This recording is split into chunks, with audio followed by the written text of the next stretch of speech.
And now it's McBride getting Hull. That one might be a problem. How does a player take a brutal elbow to the face and still end up getting called for the foul? That's exactly what happened to Lexie Hull in the Fever's showdown with the Lynx, and fans are furious. But this wasn't just one missed call. For Indiana, it feels like the breaking point in a season already wrecked by injuries, bad luck, and now, officiating that seems impossible to ignore. It happened in an instant. Lexie, did you come into tonight kind of expecting to play darn near the whole game just with the injury situation and the personnel available? Damn, you played 37 minutes. I mean, you played a lot too, Kels. What did you play? 35. I mean, yeah, we're down people, so gotta suck it up, play a little tired a few minutes, and take in those timeouts as best we can. But yeah, I mean, we're down people, so everyone's got to do a little more. Kayla McBride went up for the rebound, swung through, and her elbow caught Lexie Hull flush across the face. Hull dropped, clutching her jaw as the crowd gasped. Everyone expected the whistle to blow in her favor. Contact to the head is one of the clearest fouls in the game. But when the officials made their call, it stunned everyone. The foul wasn't on McBride, it was on Hull. The arena buzzed in disbelief. Fans sat wide-eyed, players froze mid-step, and even Caitlin Clark, watching from the sidelines, looked like she couldn't believe what she was seeing. Spooky territory. It seems like there's a new player every single day that's getting injured. Right now they have Caitlin Clark out, not sure if she will be returning this season. Sid Colson out with a season-ending ACL tear. Ari McDonald out with a season. Social media erupted almost instantly. "How does this keep happening?" became the rallying cry across Fever Nation. For Indiana, this wasn't just a bad call. It felt like a gut punch layered on top of a season already hanging by a thread.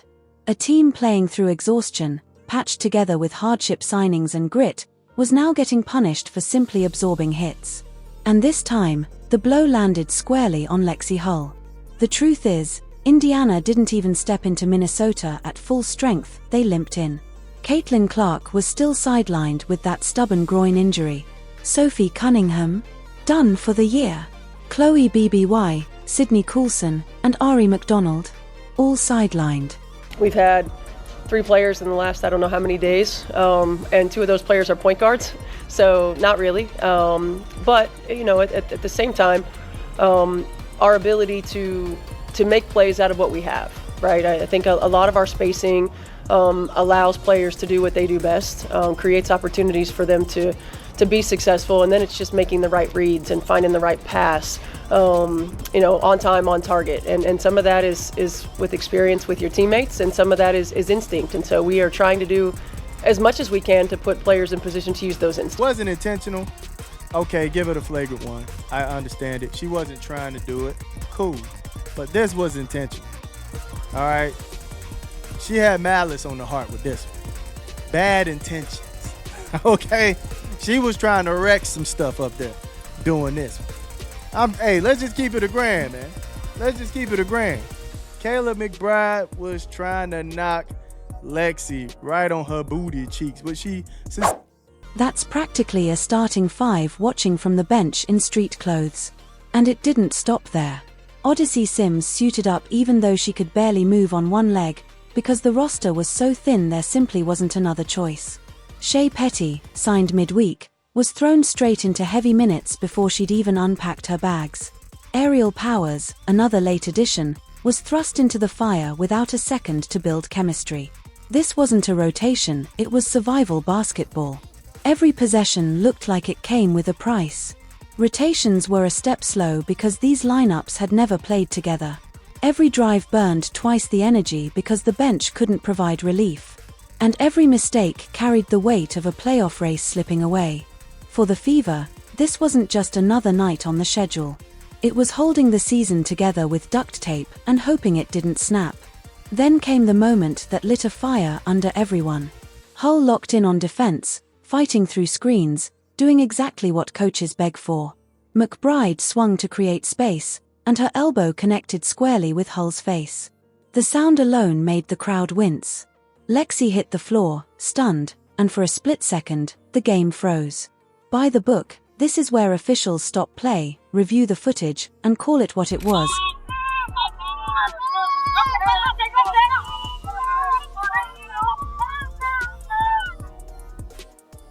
Indiana started this game 9 of 13, but has missed 4 straight until It's Kayla Clark to come back in the worst way.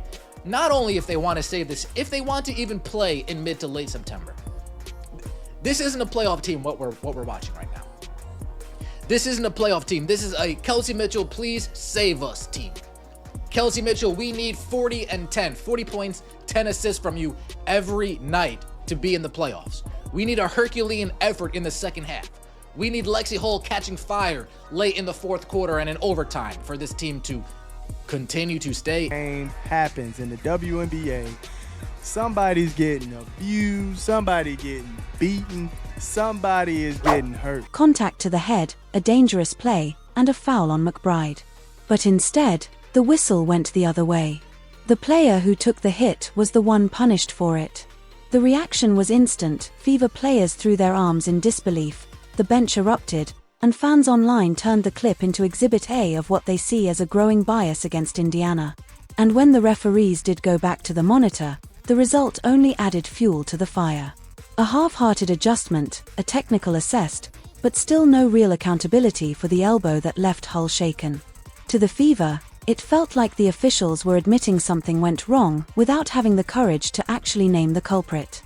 For a team already pushed to the edge, this wasn't just a missed call. It was a message. The moment hit social media like wildfire. Clips of McBride's elbow on Hull were slowed down, zoomed in, replayed from every angle, and the reaction was unanimous. How could this possibly be called on Lexie? But what made fans even angrier was the bigger pattern. This wasn't the first time Indiana had been on the wrong end of a whistle like this. Game after game, Fever players end up on the hardwood, absorbing contact that somehow never gets called. And when the whistle does blow, it's often against them. To fans, this isn't coincidence anymore. It's recognition. They're starting to believe the Fever are treated differently, that opponents are allowed to get physical, while Indiana is penalized for the very same plays. The outrage spilled into comment sections, message boards, and highlight reels. Are the refs blind, or is this bias? Became the theme of the night. And when players themselves hint at it, when even coach Stephanie White carefully suggests the game was called differently, that only adds weight to what fans already believe. This wasn't just a bad call. It was a symptom of something deeper, something the league might not want to admit. For Lexie Hull, the elbow wasn't just another bruise. It was the final straw in a stretch where she's been asked to do more than ever before. With half the roster in street clothes, Hull had already transformed from a role player into an Iron Woman, logging career-high minutes just to keep Indiana afloat. 2 nights earlier, she dropped 23 points in 37 punishing minutes, not because the team wanted her to, but because there was nobody else left. That's the kind of sacrifice fans don't always see on the stat sheet.